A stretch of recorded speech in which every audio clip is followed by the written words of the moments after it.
Hi everyone, this is Alea. Can you see that background? My gosh, this is the skyline of the Pacific. I am in Waikiki. I'm at my friend Thomas Berg's house. He is the author of Uncle Tom's Classroom. And I just left the Manini Marketing Conference, which was a blast. I told you guys about that earlier today. But I didn't want to do any more shooting in that hotel room. It just wasn't that wonderful. Isn't this much nicer? I think so. I'm actually looking out at a mountain range. I don't know what mountain range it is, but it's pretty. And it's in Waikiki, or yeah, it's on Oahu. And I have to go home to the Big Island tonight. I will leave at 7 o'clock, so I'll be home for sleepy time and a little bit of dinner or whatever. But a couple of the things that I wanted to share with you is Waikiki has become very, very aware of the fact that our tourist base at this time is becoming extremely foreign. And so they have ramped up their acceptance of foreign tourists. I see many, many, many signs on product in Japanese. I see many, many people speaking Japanese and the Slavic languages and Chinese. And this is not just the Chinese and Japanese who live here. These are Americans who are adapting themselves, or U.S. mainlanders who are adapting themselves to the foreign tourist traffic that is going to carry us over this so-called hump of the recession. I really, really want to instill in your mind that it's not a recession. If the tide continued to come in and never went out, then you would drown.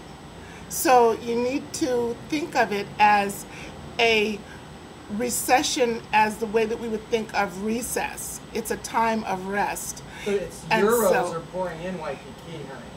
Yes, my friend is saying in the background that euros are coming into Waikiki. They're coming into the Big Island. But the thing that I am noticing with the foreign tourists that are coming in is some of them, your class of tourists has changed. In the past, the people who traveled from Europe were people who were in the upper middle class. And so they spoke English very well. They were well traveled and they knew the exchange rate. This was something that was like their daily thing. The people who are the current tourist base, and more because of the shift in the euro and the dollar, the people who are coming in now are a little less well-read, a little less well-traveled, and so as a result, they don't all speak English very well, and they are also not real up on the exchange rate. So when someone walks into your store and they look at something that is for sale there, you need to know that exchange rate so that when they say, how much is this, and it's $100, you can say to them, it is $100 US. And then quickly in your head, do the calculation and let them know that it is actually 75 euro, which suddenly makes 100 seem really not very much at all, because 75 euro, because that's what it is in their currency. So you need to know that currency rate every day. There are 450 million tourists who probably will land on our shores in the next couple of years, maybe even in the next few months, who are tied to the euro. It's important that you know the exchange rate, that you keep track of it, that it is every day, so that when they show up, you can greet them in their language and you can give them that price so that they get it.